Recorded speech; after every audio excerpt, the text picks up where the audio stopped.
Bhubaneswar 13 number ward में जनसंपर्क पदयात्रा अनुष्ठित होती। मुख्यमंत्री निर्देश क्रमे आरंभ होता जनसंपर्क पदयात्रा Bhubaneswar 13 number ward BDA colony में साई मंदिर ठार आरंभ हो मां तारिणी मंदिर निकट में शेष होता।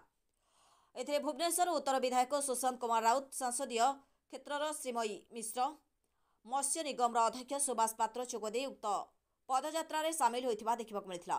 स्थानीय कॉर्पोरेटर इतिश्री दास आनुकूल्य समाजसेवी अशोक कुमार बेहरा नेतृत्व में शताधिक कर्मी और महिला और युवक मैंने सामिल होई अतिथि मानक फूलमाला दे स्वागत संबर्धना करथिले। सियनबस्ती ठारे एक साधारण सभार आयोजन करा जायतिला। एही कार्यक्रम में मुख्यमंत्री विकास वार्ता उक्त अंचलवासी पाखरे पहुंचाइबा उद्यम करथिले। आसंतु अधिक जानिबा पई आम सहित जोड़ी होउछंती अतिथि माने कोन कहउछंती सुनिबा। समस्त युवा लक्ष्य समस्त गोटे सरकार नवीन पटनायक जिंदाबाद जिंदाबाद नवीन पटनायक जिंदाबाद जिंदाबाद बिजु स्वास्थ्य कल्याण योजना कौन कहबा आज पदयात्रा जय जगन्नाथ। आज हम 13 नंबर वार्ड पदयात्रा आरंभ हो जाइए मुख्यमंत्री निर्देश अनुसार। आज हम 13 नंबर वार्ड में आम माननीय विधायक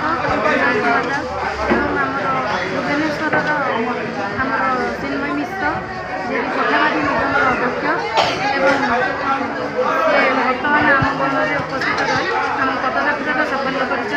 तेणुक माननीय मुख्यमंत्री जन्म मृत्यु पर्यटन सब योजना मान आम माँ मानी कि आम मानी सब सुविधा जोगाई। तेणुक आम मुख्यमंत्री षष्ठ थर हाथ मुठा को टाण करवा एवं आमर विधायक द्वितीय थर आम हाथ मुठा को टाण कर आम विजु जनता दल में आगे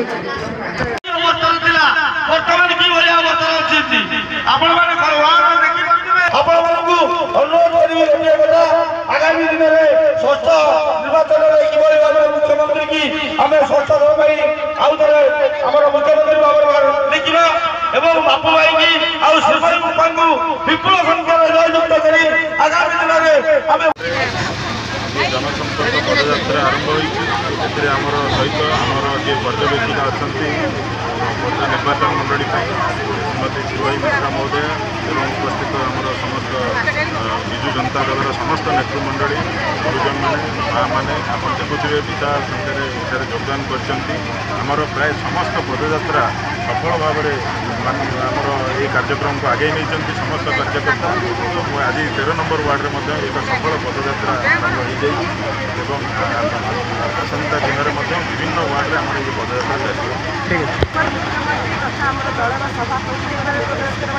आज आम वार्ड नंबर 13 पीएमसी एरिया पदयात्रा और मान्यवर विधायक सुशांत कुमार राउत स्थानीय कॉर्पोरेटर नेतृत्व आज पदयात्रा लोकों मन में मेट्रो प्रकल्प बहुत आग्रह अच्छी आसंता काली हवाक जाऊँगा आमर परिक्रमा प्रोजेक्ट लोकों मन में बहुत उत्साह आग्रह अच्छी। मान्यवर मुख्यमंत्री सहित सदा सर्वदा जनता समर्थन आशीर्वाद रही लेखा आज्ञा कांथ बाड़े नुह मु लोकों हृदय रहा कौन लिखि कौन लिखे लोक जाना चाहते लोक कौन जनवाई चाहते से जानते कि लोक कांथ को देखते लोक हृदय जी आप स्थान पाइबे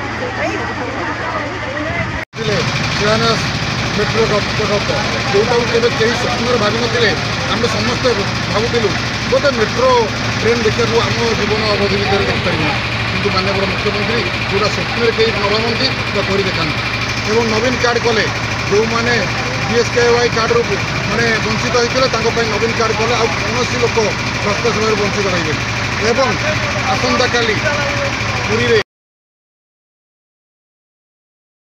भुवनेश्वर गंगाधर रथों प्रमोद कुमार परिडा रिपोर्ट संघर्ष टीवी।